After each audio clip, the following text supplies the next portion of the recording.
All of my dear আসসালামু আলাইকুম। আজকে ভাই আমি আপনাদের সাথে চট্টগ্রাম বিশ্ববিদ্যালয়ের ইউনিটের ভর্তি পরীক্ষা 2018-19 সেশনের কেমিস্ট্রি তথা রসায়নের বিকেলের শিফটের কোয়েশ্চেন ব্যাংকের shortcut solution plus related information share করব, যেটা আপনার ভর্তি পরীক্ষার প্রস্তুতিকে এক ধাপ এগিয়ে নিতে সাহায্য করবে। ওকে, চলুন তাহলে শুরু করি। ওকে, আসেন ভাই, এখন আমরা ফার্স্ট কোয়েশ্চেনটা সলভ করব। ফার্স্ট কোয়েশ্চেনটা দেখেন ভাই, রাদারপুরের পরীক্ষায় ব্যবহৃত আলফা বিকিরণে বিদ্যমান পদার্থের সংকেত নিচের কোনটা? নিচে ভাই অপশনে আপনাকে চারটা সংকেত দেওয়া আছে। আপনাকে কোয়েশ্চেনটা করা হয়েছে রাদারপুরের পরীক্ষায় ব্যবহৃত আলফা বিকিরণে বিদ্যমান পদার্থের সংকেত নিচের কোনটা হবে। আসেন ভাই, আমি আপনাদেরকে আবারও একটা জিনিস রিমেম্বার করে দিতে চাচ্ছি, সেটা হচ্ছে শুধুমাত্র এই কোয়েশ্চেনগুলোর সলিউশন শেয়ার করাটাই আমাদের ভিডিওর মেইন উদ্দেশ্য নয়। আমাদের ভিডিওর মেইন উদ্দেশ্য হচ্ছে এই কোয়েশ্চেন রিলেটেড সামনের ভর্তি পরীক্ষার জন্য আরো কি কি ইনফরমেশন আপনাকে মাথায় রাখতে হবে সেগুলো রিমেম্বার করিয়ে দেওয়াটাই হচ্ছে ভাইয়া আমাদের ভিডিওর মেইন উদ্দেশ্য। তো আসেন ভাইয়া, আমরা জানি রাদারপুরের আলফা কণা বিচ্ছুরণ পরীক্ষা, হেডলাইনটা দেখেন ভাইয়া, আলফা কণা বিচ্ছুরণ পরীক্ষা কার ভাইয়া? রাদারপুরের আলফা কণা বিচ্ছুরণ পরীক্ষা। তারপর এই রাদারপুরের আলফা কণা বিচ্ছুরণ পরীক্ষা সম্পর্কিত কয়েকটা ইনফরমেশন আপনাকে ভাই ভর্তি পরীক্ষার জন্য রিমেম্বার করতে হবে। ফার্স্ট ইনফরমেশনটা দেখেন, এই যে দেখেন ভাই আলফা কণা বিচ্ছুরণ পরীক্ষা। এখানে ভাই আলফা কণা জিনিসটা কি? আলফা কণা, এটা নিয়ে ভাই ভর্তি পরীক্ষায় অনেকবার কোয়েশ্চেন এসেছিল। এই আলফা কণাটা হচ্ছে ভাই দ্বিধনাত্মক হিলিয়াম নিউক্লিয়াসকে বলা হচ্ছে ভাই আলফা কণা। পয়েন্টগুলা রিমেম্বার করবেন ভাই, দ্বিধনাত্মক হিলিয়াম নিউক্লিয়াসকে বলা হয় কি কণা ভাই? আলফা কণা। এবং এই আলফা কণার সংকেতটা দেখেন, এই যে ভাই দ্বিধনাত্মক হিলিয়াম নিউক্লিয়াস 4/2 হিলিয়াম 2+। সংকেতটা একদম চোখ বড় বড় করে থাকিয়ে দেখেন যাতে ভাই আপনার মিস্টেক না হয়, কারণ এই সংকেতটা ভাই ভর্তি পরীক্ষায় অনেকবার এসেছিল। দ্বিধনাত্মক, এই যে 2+, দ্বিধনাত্মক হিলিয়াম নিউক্লিয়াসকে বলা হয় আলফা কণা। ওকে, আসেন ভাই নেক্সট ইনফরমেশন, 88 রেডিয়াম এবং 92 ইউরেনিয়াম ইত্যাদি থেকে ভাই স্বতঃস্ফূর্তভাবে কি বিকৃত হয়? আলফা কণা বিকৃত হয়। পয়েন্টগুলো রিমেম্বার করবেন। দেন আসেন ভাই, এই আলফা কণা বিচ্ছুরণ পরীক্ষায় পাতলা সোনার পাত ব্যবহার করা হয়েছিল, যেটার পুরুত্ব ছিল হচ্ছে ভাই 0.3004 সেন্টিমিটার। পয়েন্টটা রিমেম্বার করবেন, ভর্তি পরীক্ষায় অনেকবার এসেছিল। 0.3004 সেন্টিমিটারের একটা পাতলা সোনার পাত ব্যবহার করা হয়েছিল আলফা কণা বিচ্ছুরণ পরীক্ষায়। দেন আসেন ভাই, জিঙ্ক সালফেট ইউজ করা হয়েছিল। কি ইউজ করা হয়েছিল ভাই? Zinc sulphate. এখন এটা নিয়ে ভাই ভর্তি পরীক্ষায় অনেকবার কোয়েশ্চেন এসেছিল, এই যে জিঙ্ক সালফেট কেন ব্যবহার করা হয়েছিল। এই যে রাদারপুরের আলফা কণা বিচ্ছুরণ পরীক্ষায় জিঙ্ক সালফেট ব্যবহার করার কারণটা হচ্ছে ভাই আলফা কণার দিক পরিবর্তন বোঝার জন্য। কিসের জন্য ভাই? আলফা কণার দিক পরিবর্তন বোঝার জন্য জিঙ্ক সালফেট ব্যবহার করা হয়েছিল রাদারপুরের আলফা কণা বিচ্ছুরণ পরীক্ষায়। আশা করি ভাই আপনি আমার এই কয়েকটা ইনফরমেশন বুঝতে পেরেছেন। এই পয়েন্টগুলো ভাই ভর্তি পরীক্ষার জন্য খুবই খুবই গুরুত্বপূর্ণ। যদি আপনি বিভিন্ন বিশ্ববিদ্যালয়ের কোয়েশ্চেন ব্যাংক সলভ করে থাকেন, তাহলে ইজিলি এই পয়েন্টগুলো আপনার কাজে লাগবে, বা আপনি পেয়েছেন এটা আপনি এখনই রিয়েলাইজ করতে পারতেছেন। দেন আসেন ভাই, পাশাপাশি আমি নিচে একটা ইনফরমেশন শেয়ার করেছি। ইনফরমেশনটা এই টপিক রিলেটেড, যেটা আমি আমার পেড বেসে আলোচনা করেছিলাম। তারপরে এখানে যেহেতু চলে এসেছে, সো পয়েন্টটা রিমেম্বার করবেন। হাইড্রোজেন পরমাণুর ব্যাস হচ্ছে ভাই 10⁻8 সেন্টিমিটার অথবা হচ্ছে 0.1 ন্যানোমিটার। এই পয়েন্টটা ভাই বিভিন্ন বিশ্ববিদ্যালয়ে ভর্তি পরীক্ষায় দেখা গিয়েছিল, সো আমি এখানে আপনাদের জন্য শেয়ার করে দিয়েছিলাম। মনে রাখবেন, হাইড্রোজেন পরমাণুর ব্যাস কত? 10⁻8 সেন্টিমিটার অথবা হচ্ছে ভাই কত? 0.1 ন্যানোমিটার। এখানে যে ইনফরমেশন গুলো শেয়ার করেছি ভাই, এগুলো খুবই খুবই গুরুত্বপূর্ণ, সো একটু রিমেম্বার করবেন। আসেন ভাই, আমরা যদি এই কোশ্চেন সলভ করি, রাদারপুরের পরীক্ষায় ব্যবহৃত আলফা বিকিরণে বিদ্যমান পদার্থের সংকেত, এই যে তার মানে আমাকে আলফা কণার সংকেতটা ইউজ করা হয়েছে, ঠিক আছে? তো আলফা কণার সংকেতটা আমি আপনাকে একটু আগে বলেছিলাম দ্বিধনাত্মক। এই যে দ্বিধনাত্মক, হিলিয়ামের ভর সংখ্যা কত? 4, পারমাণবিক সংখ্যা কত? 2, বাকিটা সেম, শুধু দ্বিধনাত্মক হিলিয়াম নিউক্লিয়াসকে বলা হচ্ছে ভাই আলফা কণা। যেটা সংকেতে দেখেন A option hydrogen, B option only helium, দেখেন সি অপশনটা দেখেন, এই যে এটা সঠিক নয়। এই যে দেখেন দ্বিধনাত্মক হিলিয়াম, এই যে হিলিয়াম 2+, হিলিয়াম কত ভাই? 2+। দ্বিধনাত্মক হিলিয়াম নিউক্লিয়াসটাই হচ্ছে ভাই আমার কি কণা? আলফা কণা। আশা করি ভাই আপনি আমার ডিসকাশন অর অ্যানালাইসিসটা বুঝতে পেরেছেন। পাশাপাশি এই কয়েকটা ইনফরমেশন ভর্তি পরীক্ষার জন্য রিমেম্বার করবেন। আসেন ভাই, এখন আমরা 2 নম্বর কোয়েশ্চেনটা সলিউশন করব। 2 নম্বর কোয়েশ্চেনটা দেখেন, SO4- অম্লটির অনুবন্ধী কারক নিচের কোনটা? নিচে আপনাকে ভাই 4টা সংকেত দেওয়া আছে। আপনাকে কোয়েশ্চেনটা করা হয়েছে, এই যে SO4- এই অম্ল তথা অ্যাসিডটার অনুবন্ধী কারক নিচের কোনটা? কোনটা হবে।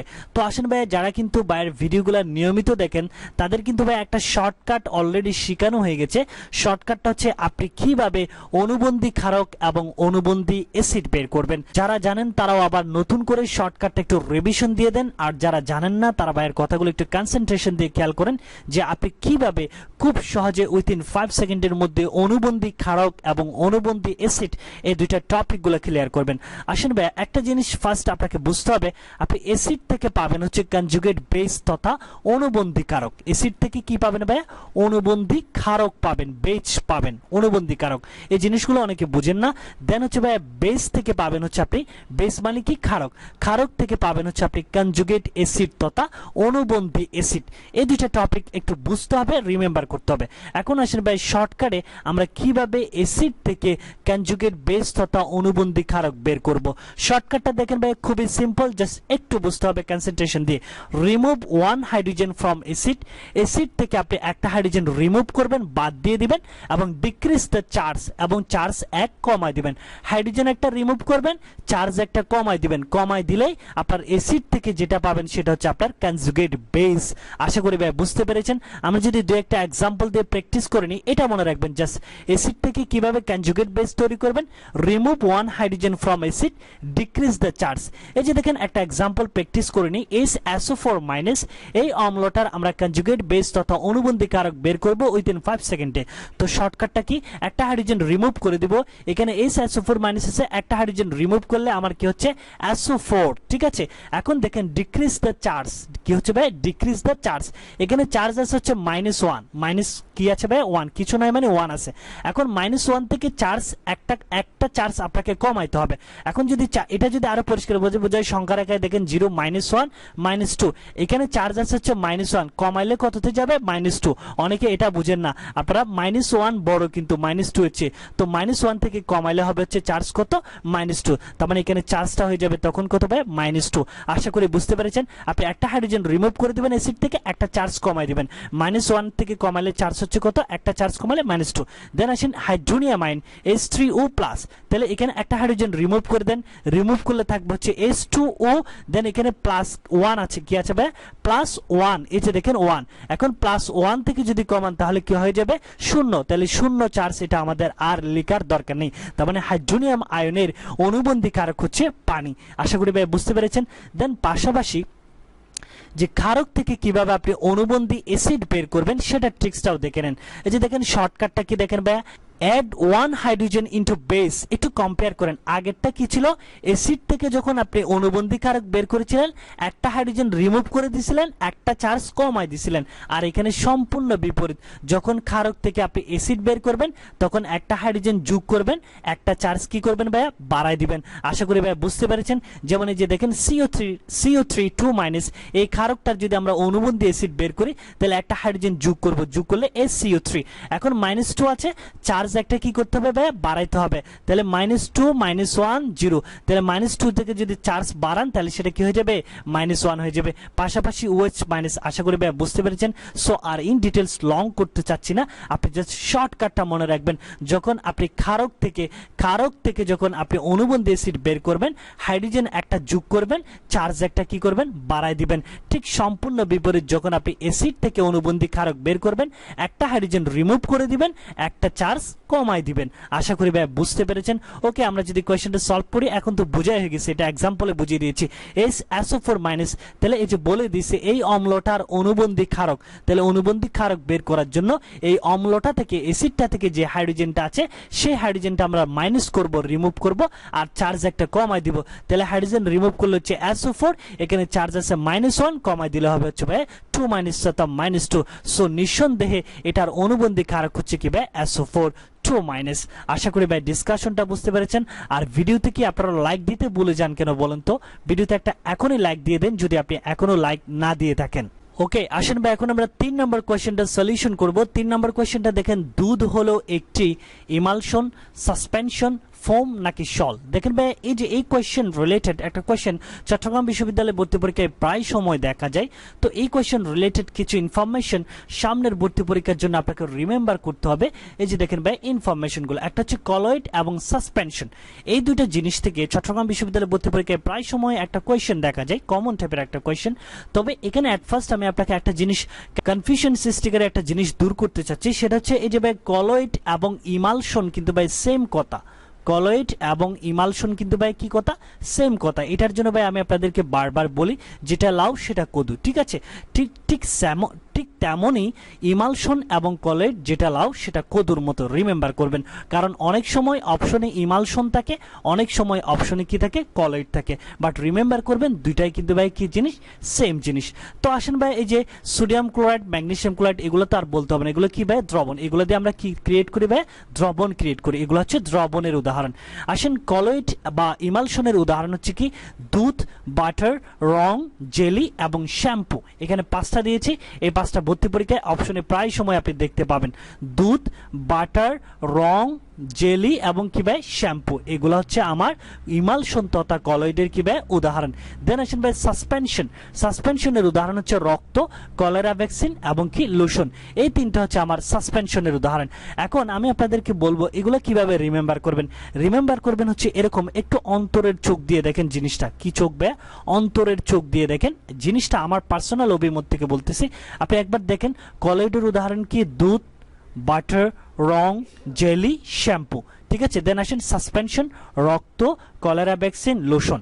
পড়লেন না অন্তরের চোখ দিয়ে? এখন চোখটা বন্ধ করেন, চোখ বন্ধ করে দেখেন আপনি পারেন কিনা। কলয়েডের উদাহরণ কি, দুধ, বাটার, রং, জেলি, শ্যাম্পু, সাসপেনশন, রক্ত, কলেরা ভ্যাকসিন, লোশন। দেখবেন ইজিলি পারবেন, জাস্ট একটু অন্তরের চোখ দিয়ে দেখেন।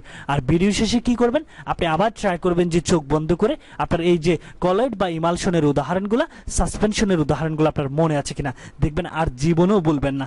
আসেন তো ভাই আমরা যদি এই কোয়েশ্চেনটা সলভ করি, দুধ হলো একটি ইমালশন, সাসপেনশন, ফোম নাকি সল। তো আমরা দেখেছিলাম ভাই দুধ, বাটার, রং, জেলি, শ্যাম্পু, এগুলো ছিল হচ্ছে আমার ইমালশন তথা কলয়েডের কি ভাই উদাহরণ। দেখেন ভাই অপশনে কিন্তু ইমালশন দেওয়া আছে, কলয়েড দেওয়া নাই, ঠিক আছে। সো এই জিনিসটাই অনেকেই কনফিউশন ক্রিয়েট করেন, কারণ অনেকেই শুধু কলয়েডের উদাহরণ শিখেছেন বা ইমালশনের উদাহরণ শিখেছেন, বাট দুইটাই যে সেম কথা এই জিনিসটা অনেকেই বলছেন। সো রিমেম্বার করবেন ইমালশন, কলয়েড দুইটা কিন্তু যেটা লাউ সেটা কদুর মতো। পাশাপাশি উদাহরণগুলো যেভাবে একটু চোখ বন্ধ করে রিমেম্বার করতে বললাম, একটু কাইন্ডলি ওভাবে রিমেম্বার করবেন, দেখবেন আর জীবনেও আপনি এই উদাহরণগুলো ভুলবেন না। ওকে, আসেন ভাই এখন আমরা 4 নম্বর কোয়েশ্চেনটা সলিউশন করব। 4 নম্বর কোয়েশ্চেনটা দেখেন ভাই, হ্যাবার পদ্ধতিতে অ্যামোনিয়ার শিল্প উৎপাদনে ব্যবহৃত কাঁচামাল নিচের কোনটা। আসেন ভাই এই টপিকটা আপনারা যারা স্পেশালি চট্টগ্রাম বিশ্ববিদ্যালয়ের ইউনিটের জন্য প্রিপারেশন নিচ্ছেন তাদের জন্য খুবই খুবই গুরুত্বপূর্ণ। এই টপিক থেকে আমি একটা জিনিস দেখলাম, চট্টগ্রাম বিশ্ববিদ্যালয়ের বিগত 10 বছরের যখন কোয়েশ্চেন ব্যাংক অ্যানালাইসিস করে দেখলাম যে ভাই এই টপিক থেকে প্রায় সময় একটা কোয়েশ্চেন ভর্তি পরীক্ষায় দেখা যায়, এবং প্যাটার্নগুলো ভিন্ন ভিন্ন টাইপের প্যাটার্ন চট্টগ্রাম বিশ্ববিদ্যালয়ের ভর্তি পরীক্ষায় এখান থেকে দেখা যায়। যেমন দু একটা যদি নমুনা কোয়েশ্চেনের উদাহরণ দিই আপনাকে, যেমন শিল্প ক্ষেত্রে নাইট্রিক অ্যাসিড উৎপাদনের পদ্ধতিটার নাম কি, এভাবে কিন্তু কোয়েশ্চেন হয়। অথবা হ্যাবার পদ্ধতিতে নিচের কোনটি উৎপাদন করা হয়। অথবা অ্যামোনিয়া উৎপাদনের বিক্রিয়াটা কি তাপ উৎপাদী না তাপ হারি। অথবা কত কিলোজুল তাপ উৎপন্ন হয়। দেখেন ভাই পয়েন্টগুলো খেয়াল করেন, আমি জাস্ট আপনাকে দিক নির্দেশনা দিয়ে দিচ্ছি, এগুলা আপনাকে কি কি পড়তে হবে এই টপিকগুলা থেকে, এবং কোয়েশ্চেন ফরম্যাটগুলো বলে দিচ্ছি, ঠিক আছে। যেমন আরেকভাবে দেখা গিয়েছিল, এই যে এই রিয়েকশনটা দিয়ে দিয়েছিল, বলা হয়েছিল এই বিক্রিয়াটায় নিচের কোনটি প্রভাবক হিসেবে ব্যবহৃত হয়। দেখেন ভাই অ্যামোনিয়া উৎপাদনের বিক্রিয়াটা দিয়ে দিয়েছিল, কোয়েশ্চেন ফরম্যাটগুলো বোঝাচ্ছি, যে এখানে বলা হয়েছিল এই বিক্রিয়াটায় নিচের কোন প্রভাবকটা কি হয় ব্যবহৃত হয়। অথবা এই বিক্রিয়াটায় এভাবে দেখা গিয়েছিল, অ্যামোনিয়া উৎপাদনের বিক্রিয়াটায় নিচের কোনটা প্রভাবক সহায়ক অথবা প্রভাবক উত্তেজক হিসেবে ব্যবহৃত হয়। দেখেন ভাই অ্যামোনিয়া উৎপাদনে আপনাকে যেটা দেখতে হবে, এই যে হ্যাবার পদ্ধতিতে অ্যামোনিয়া উৎপাদনের বিক্রিয়ায় দেখেন কয়েকটা পয়েন্ট নোট করে রাখেন, যেটা আপনি ভিডিও শেষে এগুলো একটু রিভিশন দিয়ে দিবেন, যে কোনটা প্রভাবক হিসেবে ব্যবহৃত হয় এবং কোনটা প্রভাবক সহায়ক তথা প্রভাবক উত্তেজক হিসেবে ব্যবহৃত হয় অ্যামোনিয়া উৎপাদনের বিক্রিয়ায়, ঠিক আছে। এবং অর্থানুকূল তাপমাত্রা, কি তাপমাত্রা ভাই, অর্থানুকূল বা আদর্শ তাপমাত্রাটা দেখে নেবেন, ঠিক আছে, এই পয়েন্টগুলো, এই যে কয়েকটা পয়েন্ট যেগুলো আপনি দেখলে বুঝতে পারবেন, এগুলো ভাই ভর্তি পরীক্ষার জন্য খুবই খুবই গুরুত্বপূর্ণ। এবং মনে রাখবেন এই যে ডেল্টা এস হচ্ছে -92.4 কিলোজুল তাপ উৎপন্ন হয়। অ্যামোনিয়া উৎপাদনের এই বিক্রিয়াটা তাপোৎপাদী বিক্রিয়া এবং তাপটা মনে রাখবেন -92.4 কিলো জুল। ঠিক আছে, এই কয়েকটা পয়েন্ট যেগুলো বললাম ভাই অবশ্যই দেখবেন ভিডিও শেষে। কোন প্রভাবক, অত্যানুকূল তাপমাত্রা বা আদর্শ তাপমাত্রা এবং চাপের পরিমাণটা, কি পরিমাণ চাপ ব্যবহৃত হয় এবং প্রভাবক উত্তেজক, এই যে কয়েকটা পয়েন্ট। এবং মনে রাখবেন আমরা স্পর্শ পদ্ধতি তৈরি করেছি ভাই সালফিউরিক অ্যাসিড, এটার দুইটা ধাপ আছে। কয়টা ধাপ ভাই? দুইটা ধাপ, মনে রাখবেন। এই যে সালফার, ফার্স্ট ধাপ হচ্ছে সালফার ডাইঅক্সাইডের সাথে অক্সিজেনের বিক্রিয়ায় সালফার ট্রাইঅক্সাইড উৎপন্ন হয়। এই ক্ষেত্রে আপনার 192.46 কিলোজুল তাপ উৎপন্ন হয়। এবং দ্বিতীয় ধাপে এই সালফার ট্রাইঅক্সাইডটা পানির সাথে বিক্রিয়া করে আমার সালফিউরিক অ্যাসিড কি হবে? উৎপন্ন হয়। মনে রাখবেন স্পর্শ পদ্ধতিতে সালফিউরিক অ্যাসিডের দুইটা ধাপ আছে। ঠিক আছে, ধাপগুলা মনে রাখবেন। এবং এই যে এখানে কোন প্রভাবকগুলো ব্যবহৃত হয় সেগুলো অবশ্যই চেক করে নেবেন। বা লং ডিসকাশন হয়ে যায়, এই জন্য এখানে আলোচনা করলাম না, বাট আপনাকে দিক নির্দেশনা দিয়ে দিচ্ছি। আবারও বলে যাচ্ছি, দিক নির্দেশনা দিয়ে যাচ্ছি যে ভিডিও শেষে এই টপিকগুলো ক্লিয়ার করবেন। আর অসওয়াল্ড পদ্ধতিতে আমরা শিল্পক্ষেত্রে নাইট্রিক অ্যাসিড উৎপন্ন করি এবং এটা তিনটা ধাপে সম্পন্ন হয়। দেখেন এই ক্ষেত্রে বিক্রিয়াটা হচ্ছে তাপ হারে, এই ক্ষেত্রে বিক্রিয়াটা কি ভাই? তাপ হারে। নাইট্রিক অ্যাসিড উৎপাদনের বিক্রিয়াটা তাপ হারে। বাকি দেখেন সালফিউরিক অ্যাসিড এবং অ্যামোনিয়া উৎপাদনের বিক্রিয়াগুলো তাপোৎপাদী বিক্রিয়া এবং তাপের পরিমাণগুলো কত কিলোজুল তাপ উৎপন্ন হচ্ছে মনে রাখবেন। এই ক্ষেত্রে দেখেন ভাই 180.75 কিলোজুল তাপ কি হচ্ছে? শোষিত হচ্ছে। এই যে নাইট্রিক অ্যাসিড উৎপাদন প্রথম ধাপে, এটা তিনটা ধাপে হচ্ছে। প্রথম ধাপে ধাপগুলো মনে রাখবেন, নাইট্রোজেনের সাথে অক্সিজেন বিক্রিয়া করে নাইট্রিক অক্সাইড, এই নাইট্রিক অক্সাইড আবার অক্সিজেনের সাথে নাইট্রোজেন ডাইঅক্সাইড, পরবর্তীতে নাইট্রোজেন ডাইঅক্সাইড পানির সাথে বিক্রিয়া করে নাইট্রিক অ্যাসিড উৎপন্ন হচ্ছে। এই জিনিসগুলো মনে রাখবেন। এখানে ডেল্টা এইচ এর মনে রাখবেন 180.75 কিলোজুল। আশা করি ভাই ডিসকাশন অর অ্যানালাইসিস গুলো বুঝতে পেরেছেন। তবে এই কোয়েশ্চেন রিলেটেড একটা টপিক আসছে, সেটা হচ্ছে ভাই কাঁচামাল। কি ভাইয়া? কাঁচামাল। এই প্যাটার্নটা দেখেন, কাঁচামাল। ঠিক আছে, অথবা বলতে পারে স্পর্শ পদ্ধতিতে সালফিউরিক অ্যাসিড উৎপাদনে ব্যবহৃত কাঁচামাল কোনটা, অ্যামোনিয়া উৎপাদনে ব্যবহৃত কাঁচামাল কোনটা। এখন এই কাঁচামাল জিনিসটা আপনারা অনেকেই বুঝেন না। কাঁচামাল জিনিসটা হচ্ছে, সাপোজ আপনি একটা জিনিস প্রডিউস করবেন বা একটা জিনিস তৈরি করবেন, এই একটা জিনিস তৈরি করার জন্য আপনি যেই উপাদানগুলো ব্যবহার করবেন, আপনি যেই উপাদানগুলোর সমন্বয়ে একটা জিনিস ক্রিয়েট করবেন, সেই উপাদানগুলোকেই বলা হচ্ছে ভাই কাঁচামাল। আশা করি ভাই বুঝতে পেরেছেন। আর যদি এক্সাম্পল দিই, যেমন এই যে হ্যাবার পদ্ধতিতে যে আমরা অ্যামোনিয়াটা উৎপন্ন করতেছি, এই অ্যামোনিয়াটা উৎপন্ন করার জন্য আমরা কি কি ব্যবহার করি? নাইট্রোজেনের সাথে হাইড্রোজেনের বিক্রিয়া ঘটায়, অর্থাৎ নাইট্রোজেন এবং হাইড্রোজেন কি করি ভাই? ইউজ করি। এই যে নাইট্রোজেন এবং হাইড্রোজেনটাই হচ্ছে ভাই কাঁচামাল, অর্থাৎ যেটা প্রডিউস করার জন্য, অ্যামোনিয়া প্রডিউস করার জন্য আমরা নাইট্রোজেন হাইড্রোজেন ব্যবহার করতেছি, এই নাইট্রোজেন হাইড্রোজেনকে বলা হচ্ছে ভাই কি? কাঁচামাল। আশা করি ভাই বুঝতে পেরেছেন। অর্থাৎ যে জিনিসগুলো ব্যবহার করে, ইউজ করে আমরা একটা জিনিস প্রডিউস করব, ঠিক আছে, সেই জিনিসগুলাই হচ্ছে, যে উপাদানগুলো ব্যবহার করব সেগুলাই হচ্ছে কি ভাই? কাঁচামাল। আশা করি ভাই আপনি আমার চেয়ে হয়তো ভালো জানেন, তারপরে একটু বুঝালাম। অনেকেই কনফিউশনে পড়ে যান যে কাঁচামাল জিনিসটা কি আবার। তো দেখেন ভাই, হ্যাবার পদ্ধতিতে অ্যামোনিয়ার শিল্প উৎপাদনে ব্যবহৃত কাঁচামাল কি বলেন তো? আমরা অ্যামোনিয়া উৎপাদনে যেটা ব্যবহার করি, কি কি ব্যবহার করি? নাইট্রোজেন এবং হাইড্রোজেন ব্যবহার করে আমরা অ্যামোনিয়া কি করি ভাই? তৈরি করি। তার মানে অ্যামোনিয়ার শিল্প উৎপাদনে ব্যবহৃত কাঁচামাল হচ্ছে নাইট্রোজেন এবং কি? হাইড্রোজেন, যেটা অপশনের এতে আছে, নাইট্রোজেন এবং কি? হাইড্রোজেন। আশা করি আপনি ডিসকাশন অর অ্যানালাইসিসটা বুঝতে পেরেছেন। তবে আমি অনেক লং টাইম নিলাম এই কারণে, এখানে কিন্তু আমি ভাইয়া অনেকগুলো আপনাকে হোমওয়ার্ক দিয়ে দিলাম, পড়ার জন্য অনেকগুলো দিক নির্দেশনা দিলাম। এগুলো অবশ্যই দেখবেন। কোন প্রভাবক ব্যবহৃত হচ্ছে, কোন প্রভাবক উত্তেজক ব্যবহার হচ্ছে, অত্যনুকূল তাপমাত্রা কি, আদর্শ তাপমাত্রা কি, তাপোৎপাদী তাপ হারে কোনটা, ঠিক আছে, এই জিনিসগুলো দেখবেন। আরেকটা জিনিস দেখবেন, আপনাকে যে কোনো একটা বিক্রিয়া দেওয়া থাকবে, সাপোজ মনে করেন অ্যামোনিয়া উৎপাদনের এই বিক্রিয়াটা দেওয়া থাকবে এবং বলা হবে এই বিক্রিয়ার ক্ষেত্রে তাপ বাড়ালে কি সংঘটিত হবে, চাপ বাড়ালে কি সংঘটিত হবে। এভাবে বিক্রিয়া কোন দিকে যাবে, পশ্চাৎ দিকে যাবে না সামনের দিকে যাবে, অ্যামোনিয়া উৎপাদনের পরিমাণ বাড়বে না কমবে, এই জিনিসগুলো অবশ্যই ভাই চেক করে নেবেন। আশা করি ভাই ডিসকাশন অর অ্যানালাইসিস গুলো বুঝতে পেরেছেন। ওকে, আসেন ভাই এখন আমরা 5 নম্বর কোয়েশ্চেনটা সলিউশন করব। 5 নম্বর কোয়েশ্চেনটা দেখেন ভাই, একটি জারক পদার্থ ইলেকট্রন গ্রহণ করে, ইলেকট্রন ত্যাগ করে, প্রোটন দান করে, নাকি ভাই প্রোটন গ্রহণ করে? এখন আসেন ভাই এই টপিক নিয়ে যদি আমি একটু কথা বলতে চাই, এই যে জারণ বিজারণ, জারক বিজারক, এই দুইটা টপিক নিয়ে ভাই কনফিউশনের অন্ত নাই, কনফিউশনের কি নেবে শেষ নাই। কি কনফিউশন, জারণ কোনটা, বিজারণ কোনটা, জারক কোনটা, বিজারক কোনটা। তো আসেন ভাই সমস্ত কনফিউশন কিন্তু ভাই ডাভির ইউনিটের কোয়েশ্চেন ব্যাংক অ্যানালাইসিস করতে গিয়ে চ্যাপ্টার ওয়াইজ তখনও আপনাদেরকে ক্লিয়ার করে দিয়েছিলাম। যারা ভাইয়ার ভিডিওগুলো নিয়মিত দেখেন তারা হয়তো ইজিলি জিনিসগুলো বুঝতে পারবেন, আর যারা দেখেননি তারা হয়তো মিস করেছেন। এই ভিডিওতে একটু কাইন্ডলি খেয়াল করেন, তাহলে হয়তো অনেকটা আপনি রিয়েলাইজ করতে পারবেন যে খুব শর্টকাট আপনি কিভাবে জারণ বিজারণ, জারক বিজারক সম্পর্কিত কোয়েশ্চেনগুলো সলভ করতে পারবেন। আমি প্যাটার্ন ওয়াইজ আপনাকে বুঝাচ্ছি। যেমন এট ফার্স্ট আপনাকে বুঝতে হবে জারণ, ঠিক আছে? জারণ জিনিসটা হচ্ছে ইলেকট্রন দান, মনে রাখবেন। জারণ মানে কি ভাই? ইলেকট্রন দান। আর যার জারণ ঘটে সেটাকে আমরা বলি হচ্ছে ভাই কি? বিজারক। অর্থাৎ জারণ বা বিজারক, জারণ বা বিজারক এই দুইটার মিনিং হচ্ছে ইলেকট্রন দান। এই দুইটার মিনিং কি ভাই? ইলেকট্রন দান। দেন আসেন ভাই বিজারণ। বিজারণ হচ্ছে ভাই ইলেকট্রন গ্রহণ। ইলেকট্রন গ্রহণ করলে সেটাকে আমরা বলি হচ্ছে ভাই বিজারণ। আর যার বিজারণ ঘটে সেটাকে আমরা বলি হচ্ছে ভাই কি? জারক। আশা করি ভাই বুঝতে পেরেছেন। একটু মুখস্থ করে নেন, মুখস্থ করে নিয়ে দেন অ্যাপ্লাই করবেন, তাহলে বুঝতে পারবেন। যদি মুখস্থ না করে অ্যাপ্লাই করতে চান দেখবেন কনফিউশনে পড়ে যাবেন। কারণ আপনি যখন মুখস্থ করবেন, জারণ হচ্ছে যারা ইলেকট্রন দান করে তাদেরকে আমি কি বলবো? জারণ। আর যার জারণ ঘটে তাদেরকে বলা হচ্ছে কি ভাই? বিজারক। তার মানে জারণ বা বিজারক এটার মিনিংটা হচ্ছে কি? ইলেকট্রন দান। আর যার বিজারণ, আর বিজারণ হচ্ছে ভাই ইলেকট্রন গ্রহণ। ইলেকট্রন গ্রহণ করলে আমরা তাদেরকে বিজারণ বলবো, আর যার বিজারণ ঘটে তাদেরকে আমরা কি বলবো ভাই? জারক বলবো। তার মানে বিজারণ অবলিক কি? জারক। বিজারণ অবলিক জারক এটার মিনিংটা হচ্ছে কি ভাই? ইলেকট্রন গ্রহণ। আশা করি ভাই বুঝতে পেরেছেন। দেন আসেন আরেক ফরম্যাটের কোয়েশ্চেন ভর্তি পরীক্ষায় জারণ বিজারণ থেকে দেখা যায়। যেমন আপনাকে একটা বিক্রিয়া দেওয়া থাকে, একটা রিঅ্যাকশন দিয়ে দেয়, আপনাকে জিজ্ঞেস করা হয় এই বিক্রিয়ায়, উপরোক্ত বিক্রিয়ায় নিচের কোনটা জারিত হয়েছে, নিচের কোনটা বিজারিত হয়েছে, অথবা কোনটা জারক অথবা কোনটা বিজারক। এখন এই টাইপের কোয়েশ্চেনগুলো সলভ করার জন্য আপনি এই শর্টকাটটা মনে রাখবেন। এটা যারা ভাইয়ের চ্যাপ্টার ওয়াইজ কোয়েশ্চেন ব্যাংক সলভিংগুলো দেখেছেন তারা ইজিলি বুঝতে পারবেন। আমি বলেছিলাম যদি কোনো একটা বিক্রিয়ায় কোনো একটা মোলের জারণ সংখ্যা কমে, জারণ সংখ্যা কি ভাই? কমে। সাপোজ আগে -1 ছিল, কমে সাপোজ মনে করেন -2 হয়ে গেছে, ঠিক আছে? -1 কিন্তু ভাই বড়। তাহলে আগে মনে করেন বিক্রিয়ার আগে জারণ মান বা জারণ সংখ্যা -1 ছিল, বিক্রিয়ার পরে জারণ মান -2 হয়ে গেছে, হয়ে গেল। তার মানে জারণ মান কি ভাই? কমছে। তো জারণ মান যদি কমে তাহলে সেই মোলটার ঘটে হচ্ছে ভাই বিজারণ, ঠিক আছে?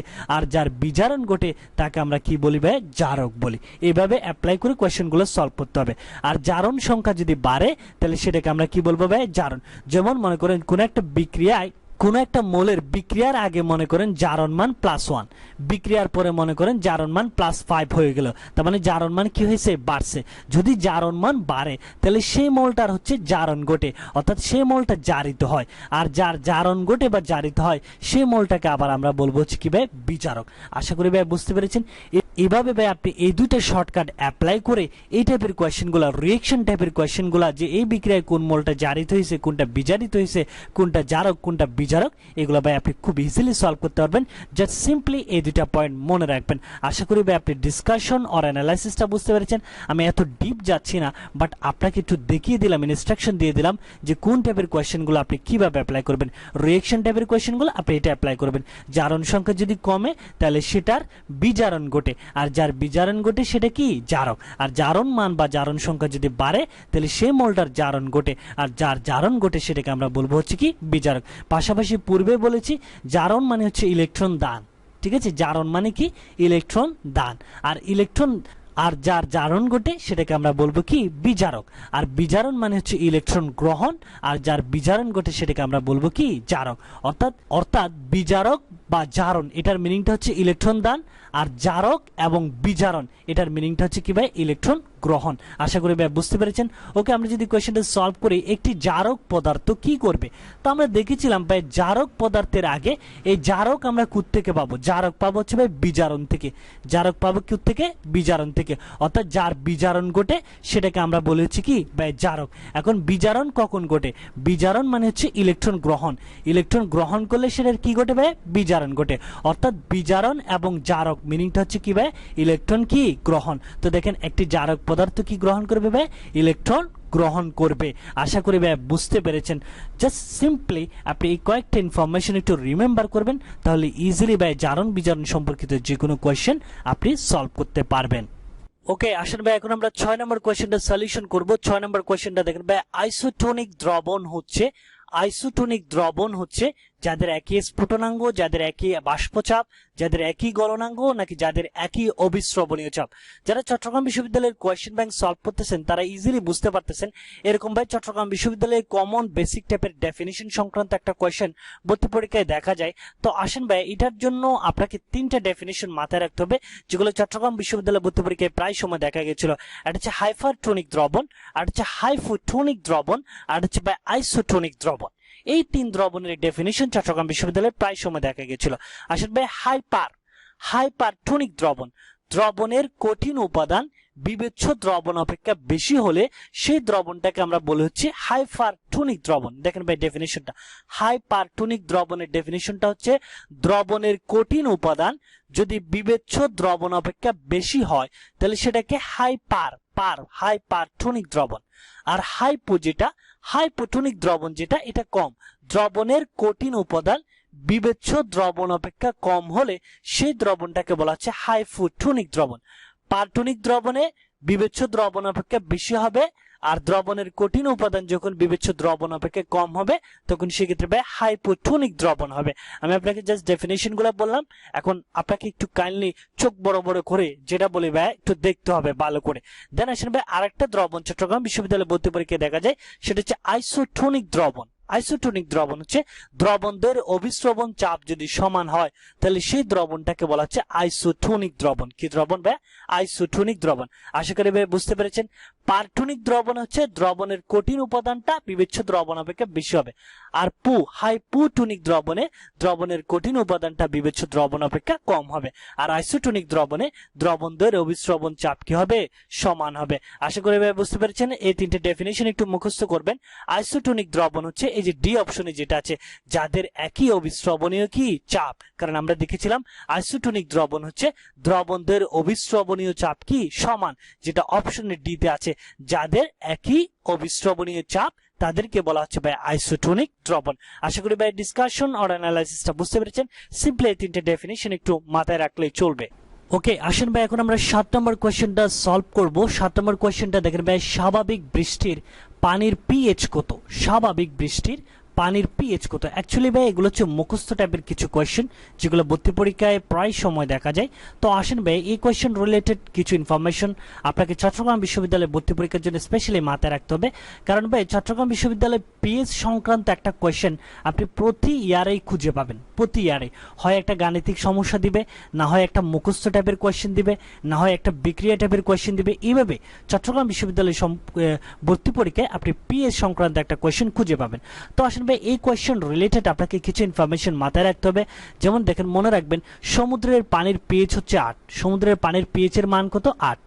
আর বিশুদ্ধ পানির পিএইচ এর মান হচ্ছে কত ভাই? 7। বিশুদ্ধ পানির পিএইচ এর মান কত ভাই? 7। আর সাধারণ বৃষ্টি বা স্বাভাবিক বৃষ্টি, সাধারণ বৃষ্টি বলেন বা স্বাভাবিক বৃষ্টি বলেন, যেটাই বলেন একই কথা। সাধারণ বৃষ্টি বা স্বাভাবিক বৃষ্টির পিএইচ এর মান হচ্ছে ভাই 5.6। কত ভাই? 5.6। আর এসিড বৃষ্টির পিএইচ সীমাটা হচ্ছে ভাই 4 হতে 1 পর্যন্ত। কত ভাই? 4 হতে 1 পর্যন্ত। এগুলো অ্যাকচুয়ালি ভাই মুখস্থ রাখাটাই শ্রেয়। কি রাখা ভাই? মুখস্থ রাখাটাই শ্রেয়, কারণ যদি আপনি মুখস্থ রাখতে পারেন তাহলে ইজিলি দেখা মাত্রই ভর্তি পরীক্ষার ফলে বৃত্তটা বরাট করে আসতে পারবেন। আর যদি মুখস্থ না থাকে কনফিউশনে পড়বেন, টাইম ওয়েস্ট হয়ে যাবে। ঠিক আছে, তো মুখস্থ রাখলে খুব অল্প সময়ে আপনি জিনিসগুলো অ্যান্সার করতে পারবেন। মনে রাখবেন সমুদ্রের পানি হচ্ছে 8 পিএইচ, বিশুদ্ধ পানি 7, সাধারণ বৃষ্টি হচ্ছে 5.6, আর এসিড বৃষ্টি হচ্ছে 4 হতে 1। তবে ভাই এখানে আমি আপনাকে কিছু পড়া দিতে চাচ্ছি বা কিছু হোমওয়ার্ক বাসায় রিভিশন দেওয়ার জন্য কিছু টপিক দিতে চাচ্ছি। টপিকটা হচ্ছে ভাই এই যে এসিড বৃষ্টি বা এসিড রেইন। এখানে চট্টগ্রাম বিশ্ববিদ্যালয়ে ভর্তি পরীক্ষা আপনি যখন কোয়েশ্চেন ব্যাংক সলভ করতে যাবেন এরকম কিছু কোয়েশ্চেন খুঁজে পাবেন। নিচের কোনটি এসিড বৃষ্টির জন্য দায়ী? অ্যাসিড বৃষ্টির জন্য দায়ী ভাইয়া কিছু পদার্থ আছে, এইগুলা ভাই আপনাকে কিছু যৌগ আছে, কম্পাউন্ড আছে, এগুলো ভাই আপনাকে রিভিশন দিতে হবে। কারণ চট্টগ্রাম বিশ্ববিদ্যালয় ভর্তি পরীক্ষায় এই অ্যাসিড রেইন থেকে আপনি অনেকগুলো কোয়েশ্চেন খুঁজে পাবেন, নিচের কোনটা অ্যাসিড বৃষ্টির জন্য দায়ী। ঠিক আছে, এইভাবে কোয়েশ্চেনগুলো দেখা যায়। সো এটার একটা চার্ট আছে, তালিকা আছে এই চ্যাপ্টারে, এটা একটু চেক করে নেবেন বা একটু রিভিশন দিয়ে নেবেন, কারণ এই টপিকটা ভর্তি পরীক্ষার জন্য খুবই খুবই গুরুত্বপূর্ণ। পাশাপাশি অ্যাসিড বৃষ্টির রিলেটেড আরো কিছু টপিক আছে, সেটা হচ্ছে ভাই আর্সেনিক। সেটা হচ্ছে কি ভাই, কি টপিক? আর্সেনিক। আর্সেনিকের সহনীয় মাত্রা, বাংলাদেশে আর্সেনিকের সহনীয় মাত্রা কি, এই যে আর্সেনিক রিলেটেড কিছু টপিক আছে যেগুলো ভাই চট্টগ্রাম বিশ্ববিদ্যালয়ে ভর্তি পরীক্ষার জন্য 3 স্টার বলবো না, ইনফিনিটি স্টার, এগুলো ভাই খুবই গুরুত্বপূর্ণ। কারণ চট্টগ্রাম বিশ্ববিদ্যালয়ের যদি আপনি কোয়েশ্চেন ব্যাংক সলভ করেন, তখন এই যে অ্যাসিড রেইন এবং আর্সেনিক সংক্রান্ত একটা কোয়েশ্চেন প্রায় সময় দেখতে পাবেন। সো আপনার কাজ হচ্ছে ভাইয়া, ভিডিও শেষে আপনি মেইন বইটা খুলে আপনার অ্যাসিড রেইনের একটা, অ্যাসিড বৃষ্টির জন্য দায়ী কম্পাউন্ডগুলোর একটা চার্ট আছে, এই চার্টটা দেখবেন এবং আর্সেনিক সংক্রান্ত কিছু গুরুত্বপূর্ণ ইনফরমেশন আছে, এগুলো একটু দেখবেন। আর্সেনিকের সহনীয় মাত্রা সম্পর্কিত কিছু পয়েন্ট আছে, এগুলো একটু চেক দিয়ে রাখবেন। ওকে, আশা করি ভাই ডিসকাশনটা বুঝতে পেরেছেন। আমরা যদি এখন এই কোয়েশ্চেনটা সলভ করি, তাহলে যে দেখেন ভাই, সাধারণ স্বাভাবিক বৃষ্টির পানির পিএইচ কত? স্বাভাবিক বৃষ্টি, সাধারণ বৃষ্টি কিন্তু ভাই সেম কথা, একটু কনফিউশন ক্রিয়েট হয় আপনাদের, তবে কিন্তু ভাই সেম কথা। স্বাভাবিক বৃষ্টি বা সাধারণ বৃষ্টির পানির পিএইচ হচ্ছে কত ভাই? 5.6। আর বিশুদ্ধ পানি, যেটা বিশুদ্ধ পানির পিএইচ হচ্ছে ভাই 7। বিশুদ্ধ পানির পিএইচ হচ্ছে কত ভাই? 7। এই যে 7টা হচ্ছে বিশুদ্ধ পানির পিএইচ। আশা করি ভাই বুঝতে পেরেছেন। আর একটা জিনিস হচ্ছে, অ্যাসিড বৃষ্টির পিএইচ পরিসীমা ছিল হচ্ছে 4 হতে কত পর্যন্ত? 1 পর্যন্ত। ঠিক আছে, আর তার মানে এই যে এখানে পিএইচ যে 2 আছে, এটা কিন্তু অ্যাসিড বৃষ্টির একটা পিএইচ সীমার ভিতর অন্তর্ভুক্ত। আশা করি ভাই বুঝতে পেরেছেন। পাশাপাশি আপনাকে যে কিছু কাজ দিলাম, অ্যাসিড রেইনের জন্য দায়ী কিছু পয়েন্ট এবং আর্সেনিকের সহনীয় মাত্রা সম্পর্কিত কিছু পয়েন্ট, এগুলো ভাই আমি আবারও বারবার বলি কি জন্য জানেন? কারণ আপনারা ভুলে যাবেন, বারবার শুনলে হয়তো জিনিসগুলো আপনার মাথায় থাকবে যে ভাই এই জিনিসটা দেখার জন্য বলছিল। সো আপনি অবশ্যই এই দুটো টপিক একটু চেক করে নেবেন।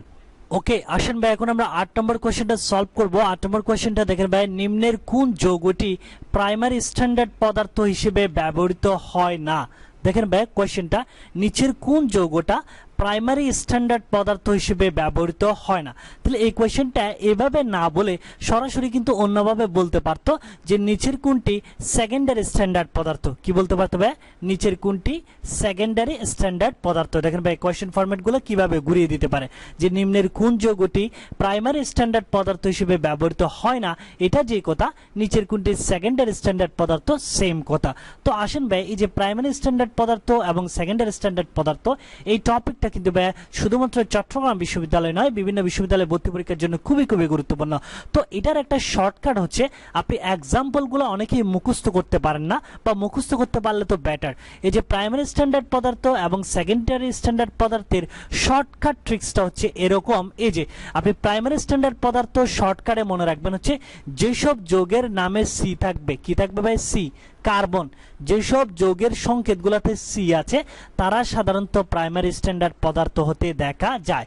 অর্থাৎ প্রাইমারি স্ট্যান্ডার্ড পদার্থের যে সংকেতগুলো আছে, যে যৌগগুলো আছে, সেগুলোর মধ্যে মাস্ট বি কি দেখতে পাবেন আপনি? সি তথা কার্বন দেখতে পারবেন। যেমন এখানে দুইটা এক্সেপশনাল আছে, সেটা আমি পরে আলোচনা করতেছি। এই যে এক্সেপশনাল হচ্ছে অনার্দ্র এবং HCl, এই যে এটা, এই দুইটা হচ্ছে এক্সেপশনাল, সেটা পরে। এই দুইটা শুধু মাথায় রাখতে হবে, বাকিগুলো আপনি শর্টকাটে। যেসব যৌগের নামের মধ্যে সি থাকবে, তারা কি পদার্থ? প্রাইমারি স্ট্যান্ডার্ড পদার্থ। যেমন দেখেন এক্সাম্পলগুলো, পটাশিয়াম ডাইক্রোমেট, K2Cr2O7, এই যে দেখেন সি আছে। আর্দ্র অক্সালিক অ্যাসিড, অক্সালিক অ্যাসিডের সংকেতটা দেখি কমেন্ট করো তো সবাই। অক্সালিক অ্যাসিডের সংকেতটা কি? C2H2O4, এভাবেও থাকে অনেক সময় অপশনে, অথবা CWS বন্ড CWS, এভাবেও থাকে। এটা হচ্ছে ভাই অক্সালিক অ্যাসিডের সংকেত, CWS বন্ড CWS, অথবা আণবিক সংকেত লিখলে C2H2O4। এই যে দেখেন, এই যে অক্সালিক অ্যাসিডের সংকেতে কি আছে ভাই? সি আছে। তো সি থাকলে এটা কি পদার্থ? প্রাইমারি স্ট্যান্ডার্ড পদার্থ। এক কথায় শেষ।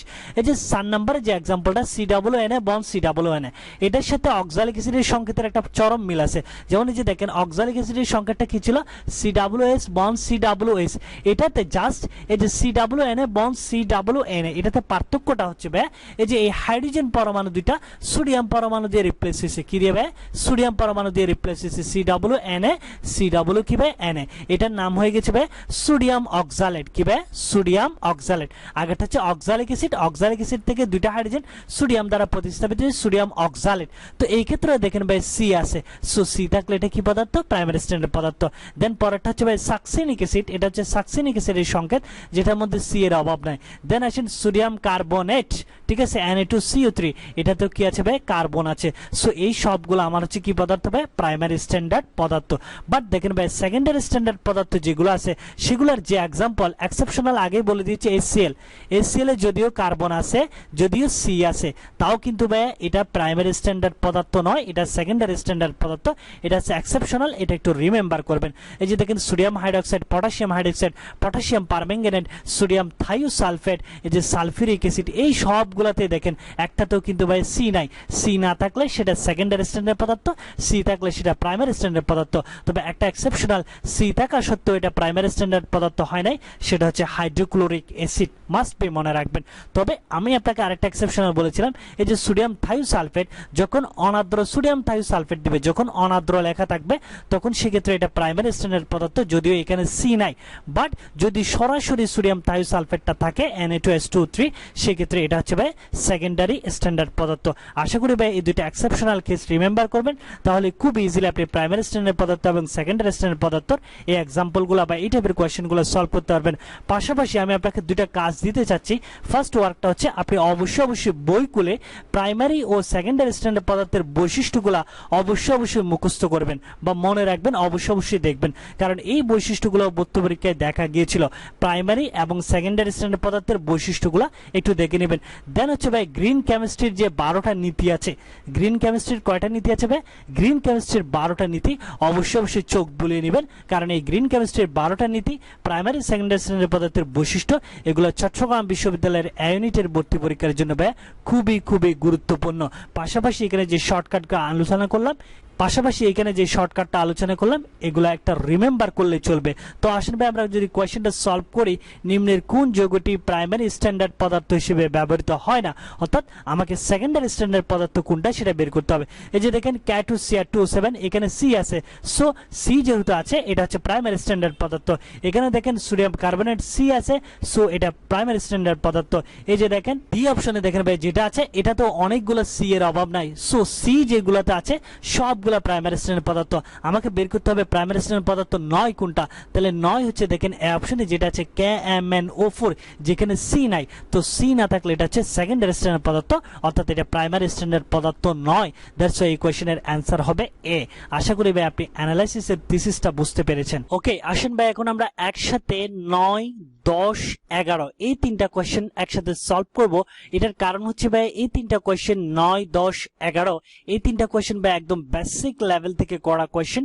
এগুলো ভাই যাদের কেমিস্ট্রির বেসিকটা স্ট্রং তারা কিন্তু ভাই খুব ইজিলি এই কোশ্চেনগুলো সলভ করতে পারবেন আসেন ভাই আমরা 9 নম্বর কোশ্চেনটা দেখি প্রথমে কোন তাপমাত্রায় পানির ঘনমাত্রা সর্বাধিক কোন তাপমাত্রায় পানির ঘনমাত্রা সর্বাধিক ছোটবেলা থেকে মুখস্থ করে আসছেন এই যে 4 ডিগ্রি সেলসিয়াস তাপমাত্রায় পানির ঘনমাত্রা কি হয় বা সর্বাধিক হয় তবে পাশাপাশি চট্টগ্রাম বিশ্ববিদ্যালয় ভর্তি পরীক্ষায় প্রায় সময় এই কোশ্চেনটা দেখা গিয়েছিল পানিকে 8 ডিগ্রি সেলসিয়াস থেকে 1 ডিগ্রি সেলসিয়াসে ঠান্ডা করলে কি ঘটে কারণ এটা মনে রাখবেন এটার অ্যানসারটা হচ্ছে প্রথমে সংকুচিত হবে পরে কি হবে ভাই প্রসারিত হবে এটার কিন্তু একটা কারণ আছে একটা কি আছে ভাই কজ আছে ঠিক আছে কজটা হয়তো অনেকেই জানেন বাট আমি এই ভিডিওতে এগুলো অ্যানালাইসিস করতেছি না কারণ এগুলো ছোটবেলা থেকে করা জিনিস সেজন্য আমি প্রথমে আপনাদেরকে বলেছি যাদের কেমিস্ট্রির বেসিকটা স্ট্রং তারা খুব ইজিলি বুঝে যাবেন তাহলে আমরা মনে রাখবো কি ভাই 4 ডিগ্রি সেলসিয়াস তাপমাত্রায় পানির ঘনমাত্রা কি ভাই সর্বাধিক ভাই কিন্তু একটা জিনিস জানতে চাচ্ছি আমি কিন্তু ভুলে গেছি যে 4 ডিগ্রি সেলসিয়াস তাপমাত্রায় পানির ঘনমাত্রা কেন সর্বাধিক যদি জানো তাহলে একটু ছোট্ট করে সময় থাকলে কমেন্ট করে দাও ভাইয়াকে যে 4 ডিগ্রি সেলসিয়াস তাপমাত্রায় কেন পানির ঘনমাত্রা সবচেয়ে বেশি আর একটা জিনিস পানিকে 8 ডিগ্রি সেলসিয়াস থেকে 1 ডিগ্রি সেলসিয়াসে ঠান্ডা করলে কেন প্রথমে সংকুচিত হবে পরে প্রসারিত হবে। এটাও ভাইয়া ভুলে গেছি, যদি আপনাদের মনে থাকে তাহলে ভাইয়াকে একটু ছোট্ট করে কমেন্ট করে রিমেম্বার করিয়ে দাও। এই দুইটা পয়েন্ট, এই দুইটা কোয়েশ্চেন একটু রিমেম্বার করবেন, তাহলে এই কোয়েশ্চেনের অ্যান্সার তো পেয়ে গেছেন। কোন তাপমাত্রায় পানির ঘনমাত্রা সর্বাধিক? 60 ডিগ্রি সেলসিয়াসে। পাশাপাশি দেখেন ভাইয়া 10 নম্বর কোয়েশ্চেন, এগুলো ভাই একদম বেসিক কিছু কোয়েশ্চেন পাবেন যেগুলো একদম বেসিক লেভেল থেকে করা কোয়েশ্চেন, বাট এই কোয়েশ্চেনগুলো সলভ করতে গিয়ে আমি একটা টিপস এন্ড ট্রিক্স বলবো, সেটা হচ্ছে একদম কমন দেখে খুব ইজি কোয়েশ্চেন দেখে দ্রুত সলভ করতে যাবেন না, একটু টাইম নিয়ে একটু হালকা স্লোলি করার চেষ্টা করবেন। দেখবেন চাপ নিতে গিয়ে দ্রুত সলভ করবেন, দেখবেন মিস্টেক হয়ে যাবে জানা কোয়েশ্চেন। তো দেখেন ভাই আমাকে বলছে K3FeCN6 একটা জটিল যৌগ দেওয়া আছে, এর মধ্যে বিদ্যমান আয়রনের জারণ মান বা জারণ সংখ্যা আমাকে কি করতে বলা হয়েছে ভাই? বের করতে বলা হয়েছে। তো জারণ মান বা জারণ সংখ্যা ছোটবেলার থেকে, ছোটবেলা না একটু বড় হয়ে কিন্তু আমরা অনেকগুলো প্র্যাকটিস করেছি। তো দেখেন ভাই আমরা কিভাবে জারণ মান বের করব একটু দেখাই। পটাশিয়াম +1 ইন্টু কত ভাই? 3 প্লাস পাশাপাশি থাকলে মোলগুলাকে কি করে লিখতে হয়? যোগ। তাহলে আয়রনেরটা বের করব, আয়রনকে X ধরে নিলাম, প্লাস সায়ানাইড, সায়ানাইড হচ্ছে কত ভাই? জারণ মান -1 ইন্টু কত ভাই? 6 ইজ ইকুয়াল টু কত দিব বলুন তো? 0 দিব। কারণ কেন? কারণ এটার উপরে কোনো চার্জ নাই, m প্লাস মাইনাস নাই। যদি চার্জ থাকতো তাহলে সেই চার্জের মানটা প্লাস থাকলে সমানের ওই পাশে +1 দিতাম, 2 থাকলে +2 দিতাম, মাইনাস থাকলে -2 দিতাম। বাট এখানে কিন্তু কোনো চার্জ নাই, সেজন্য আমরা সমানের ওই পাশে কি দিব ভাই? 0 দিব। এখন আমরা যদি বের করি পটাশিয়াম +1 গুণ করলে 3 প্লাস x, এটা গুণ করলে -6 ইজ ইকুয়াল টু 0, তার মানে থাকবে x - 3 ইজ ইকুয়াল টু 0। তার মানে আপনার iron x is equal to কত হবে ভাই? -3 ওই পাশে গেলে কত হয়ে যাবে? +3। তার মানে আয়রনের জারণ মান এই জটিল যৌগে কত ভাই? +3। দ্যাটস ওয়াই আমরা এই কোশ্চেনের অ্যান্সার দেখাবো কত ভাই? +3। आंसर কত? +3। দেন আসেন 11 নম্বর কোশ্চেনটা সলভ করি একটু, একদম বেসিক লেভেল থেকে গড়া কোশ্চেন এগুলা। 11 নম্বর কোশ্চেন দেখেন 206 82 Pb2+, এটার আয়নের মধ্যে নিউট্রন সংখ্যা বের করতে হবে। এই যে এটার মধ্যে এই যে একটা আয়ন দেওয়া আছে আপনাকে, এই আয়নের মধ্যে নিউট্রন সংখ্যাটা আপনাকে কি করতে বলা হয়েছে ভাই? বের করতে বলা হয়েছে। এগুলো কিন্তু আমরা সবাই জানি। তো আমি আপনাদেরকে তবে বলি যে একটা প্রতীক যেটা শিখিয়েছিল আমাদেরকে বইয়ে, সেটার সাথে কম্পেয়ার করবেন সব সময়। ZAXM+- এই সংকেত থেকে, এই এটার থেকে আমরা দেখেছিলাম নিউটন সংখ্যা n এর মান হচ্ছে a মাইনাস কত ভাই? z। a মাইনাস কি ভাই? z। a minus z। তাহলে এখানে a মানে কি? বড় সংখ্যা a আছে 206, z আছে কত ভাই? 82। তাহলে নিউটন সংখ্যা a মাইনাস z, তার মানে 206 থেকে কত বাদ দিবেন ভাই? 82 বাদ দিবেন। 206 থেকে 82, 6 থেকে 2 গেলে 4, তার মানে হবে হচ্ছে 124। তার মানে এই ক্ষেত্রে নিউটন সংখ্যা হবে কত ভাই? 124। আশা করি ভাই আপনি ডিসকাশন অর অ্যানালাইসিস গুলো বুঝতে পেরেছেন। এগুলো ডিপ অ্যানালাইসিস করলাম না এই কারণে, কারণ এগুলো বেসিক লেভেল থেকে করা কোশ্চেন, তো সো আপনাকে জাস্ট একটু প্র্যাকটিস করে নিলাম। ওকে, আসেন ভাই এখন আমরা 12 নম্বর কোশ্চেনটা সলভ করব। 12 নম্বর কোশ্চেনটা দেখেন, কোন তাপমাত্রায় অণুসমূহের গতিশক্তি প্রায় শূন্য হয়ে যায়? দেখেন ভাই এটাও কিন্তু একদম বেসিক লেভেল থেকে করা কোশ্চেন। আপনাকে জিজ্ঞেস করা হয়েছে কোন তাপমাত্রায় অণুসমূহের কি ভাই গতিশক্তি প্রায় শূন্য হয়ে যায়। তো আসেন ভাই আমরা কাইনেটিক এনার্জি তথা গতিশক্তির একটা ইকুয়েশন জানি, সেটা একটু থিসিস করে দেখি। সেটা একটু কি করে দেখি ভাই? থিসিস করে দেখি। আমরা জানি E কে সমান হচ্ছে ভাই 3/2 nRT। 3/2 nRT। এই যে এখানে কাইনেটিক এনার্জি গতিশক্তিটা আপনি যখন ইকুয়েশন থিসিস করবেন, এখানে n এবং r এগুলো হচ্ছে ধ্রুব সংখ্যা, বাট এই যে কাইনেটিক এনার্জি গতিশক্তির মানটা এই টেম্পারেচার T এর উপর ডিপেন্ড করে। কিসের উপর ডিপেন্ড করে ভাই? T এর উপর ডিপেন্ড করে। তার মানে এখান থেকে কিন্তু আরেকটা কোশ্চেন হয়েছিল E কে প্রপোর্শনাল T। আপনি এই সমীকরণটা পান, তাপমাত্রা দ্বিগুণ করলে গতিশক্তি কয় গুণ বৃদ্ধি পাবে? যেহেতু E কে প্রপোর্শনাল T, তাপমাত্রা দ্বিগুণ করলে গতিশক্তিও কয় গুণ বৃদ্ধি পাবে? দ্বিগুণ বৃদ্ধি পাবে। তবে দেখেন এই কোশ্চেনে যেটা আমরা অ্যানালাইসিস করতে চাচ্ছি সেটা হচ্ছে এই যে E কে সমান যে 3/2 nRT, এখানে গতিশক্তি E কে মানটা টোটালি ডিপেন্ড করতেছে T এর মানের উপর। অর্থাৎ T এর মানটা যদি এখানে আমরা শূন্য বসাই, T এর মানটা যদি আমরা কি বসাই? এখানে T এর মানটা যদি ভাই শূন্য বসাই, তাহলে ইন টোটালি এই মানটার E এর মানটা ইন টোটালি কি কত হয়ে যাবে ভাই? শূন্য হয়ে যাবে, যেহেতু E এর মানটা অনলি ডিপেন্ড করতেছে T এর উপর। তো T এর মানটা যদি আপনি এখানে শূন্য বসান, বাকি আপনার যাই থাকুক না কেন, শূন্যর সাথে যখন বাকিগুলা গুণ করবেন, আলটিমেটলি এই E এর মানটা কত হয়ে যাবে ভাই? শূন্য হয়ে যাবে। তার মানে আমরা ইকুয়েশন থিসিস করে দেখতে পাচ্ছি, যদি আমরা T এর মানটা শূন্য শূন্য বসাই, অর্থাৎ টি এর মানটা যদি আমরা 0 কেলভিন বসাই, তাহলে কাইনেটিক এনার্জি বা গতিশক্তির মানটা কি হয়ে যাচ্ছে, 0 হয়ে যাচ্ছে। তবে এখানে আরেকটা জিনিস বোঝার বিষয়, 0 কেলভিন মানে কত ডিগ্রি সেলসিয়াস বলেন তো? -273 ডিগ্রি সেলসিয়াস। 0 কেলভিন মানে কত? -273 ডিগ্রি সেলসিয়াস।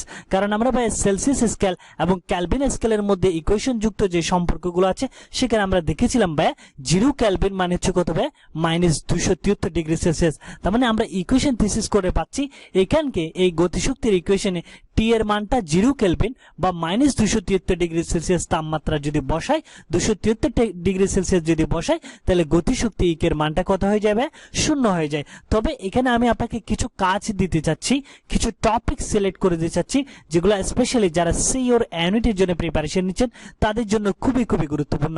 সেটা হচ্ছে ভাই সেলসিয়াস এবং কেলভিন স্কেলের মধ্যে সম্পর্কযুক্ত একটা কোয়েশ্চেন, যারা কোয়েশ্চেন ব্যাংক সলভ করেছেন চট্টগ্রাম বিশ্ববিদ্যালয়ের তারা খুঁজে পেয়েছেন।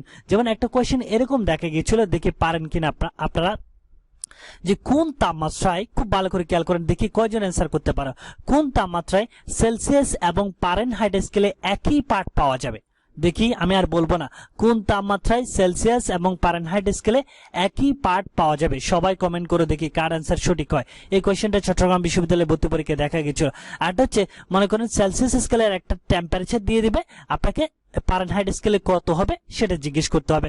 সেজন্য আপনাকে যে ইকুয়েশনটা আছে c/5 f-32 কত বাই 9, এই যে সেলসিয়াস স্কেল এবং ফারেনহাইট স্কেলের সম্পর্কযুক্ত ইকুয়েশনের যে কিছু কমন গাণিতিক সমস্যা আছে এগুলো একটু অবশ্যই আপনি চেক করে নেবেন। এগুলো ভাই চট্টগ্রাম বিশ্ববিদ্যালয়ে ভর্তি পরীক্ষার জন্য খুবই খুবই গুরুত্বপূর্ণ। তো আসেন আমরা যদি এই কোয়েশ্চেনটা সলভ করি, যে কোন তাপমাত্রায় অণুসময়ের গতিশক্তি প্রায় 0 হয়ে যায়, আমরা এই গতিশক্তির ইকুয়েশন থিসিস করে দেখলাম E = 3/2 nRT। এখানে আমরা দেখলাম টি এর মানটা যদি আমরা 0 কেলভিন বা -273 ডিগ্রি সেলসিয়াস বসাই, তাহলে কাইনেটিক এনার্জি ইক এর মানটা কি হয়ে যাবে, 0 হয়ে যায়। এখন অপশনে দেখেন কি 0 কেলভিন আছে না -273 ডিগ্রি সেলসিয়াস আছে। দেখেন অপশনে কিন্তু 0 কেলভিন কোথাও নেই, বাট -273 ডিগ্রি সেলসিয়াস আছে। সো নিঃসন্দেহে আমাদের অ্যান্সার হবে কত, -273 ডিগ্রি সেলসিয়াস। আশা করি আপনি ডিসকাশন আর অ্যানালাইসিস গুলো বুঝতে পেরেছেন। এখানে যে কাজগুলো দিলাম আপনাকে এগুলো একটু কাইন্ডলি চেক করে নেবেন অবশ্যই অবশ্যই। আসেন ভাই এখন আমরা 13 নম্বর কোশ্চেনটা সলভ করব। 13 নম্বর কোশ্চেনটা দেখেন ভাই, ভূস্তরে নিম্নের কোন ধাতুটি সবচেয়ে বেশি বিদ্যমান। দেখেন ভাই কোশ্চেন ফরম্যাটটা, এই ফরম্যাটের লেটেস্ট একটা কোশ্চেন এবং এই চারটা, এই কোশ্চেন রিলেটেড চারটা ভাইয়া ভর্তি পরীক্ষার জন্য খুবই খুবই গুরুত্বপূর্ণ চট্টগ্রাম বিশ্ববিদ্যালয়ের। দেখেন ভাইয়া, ভূস্তরে নিম্নের কোন ধাতুটা সবচেয়ে বেশি বিদ্যমান। আসেন ভাই এই টপিক থেকে, এই চার থেকে ভাইয়া কিন্তু অনেক প্যাটার্নের কোশ্চেন হতে পারে। যেমন ভূস্তর তথা মাটির উপাদান সমূহ কি কি সেগুলো আপনাকে এট ফার্স্ট জানতে হবে। ভূস্তর তথা মাটির উপাদান সমূহে কোন কোন ধাতু সমূহ আছে, কোন কোন ধাতু সমূহ আছে সেগুলো আপনাকে এট ফার্স্ট জানতে হবে। যেমন ভূস্তরে অক্সিজেন পাবেন, সিলিকন আছে, অ্যালুমিনিয়াম আছে, আয়রন আছে, ক্যালসিয়াম আছে, সোডিয়াম আছে, পটাশিয়াম আছে, ম্যাগনেসিয়াম আছে। ভূস্তরে এই চারটা ধাতু আছে, দেখেন মুখস্থ করেন। অক্সিজেন আছে, সিলিকন আছে, aluminium, iron, calcium, sodium, potassium, magnesium. এই যে দেখেন আমযুক্ত যেগুলো আছে চারটায় আছে, দেখেন ক্যালসিয়াম, সোডিয়াম, পটাশিয়াম, ম্যাগনেসিয়াম, আমযুক্ত চারটা। দেন এই যে অ্যালুমিনিয়ামও তো আছে, আমযুক্ত সবগুলাই আছে ভূস্তর তথা মাটির উপাদান সমূহ। দেখেন আপনি যদি কি কি আছে সেগুলোও যদি রিমেম্বার করতে পারেন, এটা আমি এই জন্য অ্যানালাইসিস করতেছি, কি কি ধাতু সমূহ আছে এগুলোও যদি রিমেম্বার করতে পারেন তাহলে অপশন চেক করে কিন্তু আপনি খুব ইজিলি অ্যান্সার করতে পারবেন। যেমন দেখেন ভূস্তরে নিম্নের কোন ধাতুটি সবচেয়ে বেশি বিদ্যমান। দেখেন এ এবং সি অপশনে দুইটা আছে, এটা হচ্ছে টাইটানিয়াম, এটা হচ্ছে কোবাল্ট। এই যে এ এবং সি অপশন কিন্তু আমরা ইজিলি বাদ দিতে পারবো, কেননা ভূস্তর তথা মাটির উপাদান সমূহের মধ্যে কিন্তু আমার টাইটানিয়াম এবং কোবাল্ট নাই, টাইটানিয়াম এবং কোবাল্ট অন্তর্ভুক্ত নয়। সো আমরা কিন্তু দেখেন কি কি আছে সেটাও যদি জানি তাহলে এ এবং সি অপশন বাদ দিয়ে দিলাম, টাইটানিয়াম এবং কোবাল্ট। তার মানে আমার অপশন বাকি আছে হচ্ছে আয়রন এবং অ্যালুমিনিয়াম। এখন আপনাকে ফাইন্ড আউট করতে হবে আয়রন এবং অ্যালুমিনিয়ামের মধ্যে কোনটা সবচেয়ে বেশি আছে। তার জন্য এখন আসলে আপনাকে পার্সেন্টেজটা মুখস্থ রাখতে হবে। মনে রাখবেন ভূস্তরে বা মাটির উপাদান সমূহের মধ্যে সবচেয়ে বেশি আছে হচ্ছে অক্সিজেন, সবচেয়ে বেশি আছে কি অক্সিজেন, এবং এটার পার্সেন্টেজটা কত 46.6%। সবচেয়ে বেশি আছে কি অক্সিজেন, আগে সবচেয়ে বেশি কোনটা আছে দেন সবচেয়ে কম আছে কোনটা, কারণ এভাবে কিন্তু কোয়েশ্চেন ফরম্যাটগুলো ভর্তি পরীক্ষা হয়। হয়তো মনে করেন নেক্সট টাইম এভাবে আসতে পারে, ভূ স্তরে নিম্নের কোন উপাদানটি সবচেয়ে বেশি থাকে, সবচেয়ে বেশি আছে কোন ধাতুটা সবচেয়ে বেশি আছে, সবচেয়ে বেশি আছে অক্সিজেন, আর সবচেয়ে কম আছে হচ্ছে ম্যাগনেসিয়াম। ম্যাগনেসিয়াম হচ্ছে সবচেয়ে কম, সেটার পার্সেন্টেজটা হচ্ছে কত ভাই 2.1%, আর অক্সিজেনের পার্সেন্টেজ হচ্ছে সবচেয়ে বেশি। আর পাশাপাশি মনে রাখবেন সিলিকন হচ্ছে 27.7%, অ্যালুমিনিয়াম হচ্ছে 8.1%, আয়রন হচ্ছে 5%, ক্যালসিয়াম হচ্ছে 3.6, সোডিয়াম হচ্ছে 2.8, পটাশিয়াম হচ্ছে ভাই 2.6%। এখন পার্সেন্টেজগুলো আপনার কিন্তু মুখস্থ রাখতে হবে সবগুলার। কি জন্য দেখেন, আপনি যদি পার্সেন্টেজগুলো মুখস্থ না রাখেন তাহলে কিন্তু অ্যানালাইসিস করে অ্যান্সার করতে পারবেন না। তাহলে আপনি যদি পার্সেন্টেজ জানেন, আমরা জানি আমার মুখস্থ আছে সেজন্য আমি পারতেছি। আয়রনের পার্সেন্টেজটা হচ্ছে 5%, আয়রন কয় পার্সেন্ট থাকে 5%। যে ভাই ডি অপশনে যেটা আছে সেটা হচ্ছে অ্যালুমিনিয়াম, অ্যালুমিনিয়ামের পার্সেন্টেজটা হচ্ছে ভাই 8.1%। কয় পার্সেন্ট ভাই 8.1%। তার মানে এখন আপনি ইজিলি বুঝতে পারতেছেন আয়রন এবং অ্যালুমিনিয়ামের মধ্যে কোনটা সবচেয়ে বেশি আছে, অ্যালুমিনিয়াম, কারণ অ্যালুমিনিয়ামের পার্সেন্টেজটা সবচেয়ে বেশি ভূ স্তরে তথা মাটির উপাদান সমূহের মধ্যে। সো নিঃসন্দেহে আমার এই কোশ্চেনের অ্যান্সার হবে কি অ্যালুমিনিয়াম। সেজন্য আপনাকে পার্সেন্টেজগুলো জানতে হবে, ঠিক আছে, পার্সেন্টেজগুলো অবশ্যই মুখস্থ রাখতে হবে কম্পারিজন করার জন্য। সো আশা করি ভাই আপনি ডিসকাশন আর অ্যানালাইসিসটা বুঝতে পেরেছেন। এই চার্টটা কিন্তু ভাই খুবই গুরুত্বপূর্ণ। চার্টের ফরম্যাটগুলো বললাম, এই একটা ফরম্যাট তো পেয়ে গেছেন যে কিভাবে অপশন চেক করে বাদ দিলেন। যদি মাটির উপাদান ভূস্তরে কি কি উপাদান আছে সেগুলোও মনে রাখতে পারেন, তাহলে অপশন চেক করে দুইটা বাদ, আর যে দুইটা আছে এই দুইটার মধ্যে কোনটা বেশি আছে সেটা বোঝার জন্য আপনাকে পার্সেন্টেজগুলো মনে রাখতে হবে। আর যদি সরাসরি বলে ভূস্তরে কোন ধাতুটা সবচেয়ে বেশি আছে, সবচেয়ে বেশি আছে হচ্ছে অক্সিজেন, আর সবচেয়ে কম আছে ম্যাগনেসিয়াম, পার্সেন্টেজ 46.6% আর ম্যাগনেসিয়াম 2.1%। চারটা অবশ্যই ভাইয়া মুখস্থ করে রাখেন যারা চবিয়ান হতে যাচ্ছেন। ওকে, আসেন ভাই এখন আমরা 14 নম্বর কোয়েশ্চেনটা সলভ করব। 14 নম্বর কোয়েশ্চেনটা দেখেন ভাই, নাইট্রাস অক্সাইড হলো কি অম্লীয়, ক্ষারীয়, নিরপেক্ষ না উভধর্মী? আসেন ভাই কোয়েশ্চেন অ্যানালাইসিস করার আগে আপনাকে একটু কথা বলতে চাচ্ছি। এই যে অক্সাইড সম্পর্কিত এই টপিকটা শুধুমাত্র চট্টগ্রাম বিশ্ববিদ্যালয় নয়, পাশাপাশি যারা জেইউর জন্য প্রিপারেশন নিচ্ছেন তাদের জন্য ভাই খুবই গুরুত্বপূর্ণ। প্রতিটি বিশ্ববিদ্যালয়ে ভর্তি পরীক্ষায় প্রায় সময় এখান থেকে 4 টাইপের কোয়েশ্চেন ভর্তি পরীক্ষায় দেখা যায়। যেমন সরাসরি কোয়েশ্চেন হয় নিচের কোনটি ক্ষারকীয় অক্সাইড, নিচের কোনটি অম্লীয় অক্সাইড, নিচের কোনটি উভধর্মী অক্সাইড, নিচের কোনটি নিরপেক্ষ অক্সাইড। এভাবে কোয়েশ্চেনগুলো ভর্তি পরীক্ষায় দেখা যায়, অথবা যে কোনো একটা যৌগ এক্সাম্পল হিসেবে দেয়, বলা হয় এটা কোন ধরনের অক্সাইড। এভাবে কিন্তু ভাই কোয়েশ্চেনগুলো করা হয়। তার জন্য যেটা করতে হবে আপনাকে কয়েকটা বেসিক জিনিস বুঝতে হবে। যেমন বেসিক ফেরকা হচ্ছে এখানে, এই যে দেখেন ধাতুর অক্সাইড, ধাতুর অক্সাইড সমূহ হচ্ছে ক্ষারকীয়, ধাতুর অক্সাইড সমূহ কি ভাই ক্ষারকীয়। যখন আপনাকে কোয়েশ্চেনে এভাবে বলা হবে যে নিচের কোনটি ক্ষারকীয় অক্সাইড, তাহলে ক্ষারকীয় অক্সাইড কারা হবে, যারা ধাতুর অক্সাইড। সো অপশন থেকে ধাতু বাদে আপনি বাকি যেসব অক্সাইডগুলো আছে ওইগুলো ইজিলি বাদ দিয়ে অপশন থেকে অ্যান্সারটা বের করতে পারবেন। আশা করি ভাই বুঝতে পেরেছেন। ঠিক সেম ইজ অধাতুর অক্সাইড হচ্ছে কি ভাই অম্লীয়, অধাতুর অক্সাইড কি ভাই অম্লীয়। এটা আমি মনে রাখার ট্রিক বলি, অধাতুতে লিখতে কি আছে অ আছে না, অম্লীয়তে লিখতে কি আছে অ আছে। সো মনে রাখবেন অধাতুর অক্সাইড হচ্ছে কি অম্লীয়। এখন আপনাকে যে কোয়েশ্চেনগুলো বলা হয় যে নিচের কোনটি অম্লীয় অক্সাইড, তাহলে অম্লীয় অক্সাইড হবে একমাত্র কারা, যারা অধাতুর অক্সাইড আছে। সো অপশন থেকে আপনি অধাতুর অক্সাইডগুলো বাদে আর বাকি যে অক্সাইডগুলো আছে ওইগুলো ক্যান্সেল করে ইজিলি অপশন টেস্ট করে অ্যান্সার বের করতে পারবেন। আশা করি ভাই আপনি আমি কোন জিনিসটা বোঝাতে চাচ্ছি সেটা বুঝতে পেরেছেন। পাশাপাশি আপনি এক্সাম্পলগুলো মনে রাখবেন, যেমন যে ধাতুর অক্সাইড কি কি আছে এগুলো মনে রাখবেন। আশা করি অনেকের জানাও আছে। এখানে মনে রাখবেন P2O5 যেটা, N2O5 যেটা, এগুলো হচ্ছে অধাতুর অক্সাইড, এগুলো মনে রাখবেন। পাশাপাশি যেমন দেখেন উভধর্মী অক্সাইড এবং হচ্ছে ভাই কি অক্সাইড, নিরপেক্ষ অক্সাইড।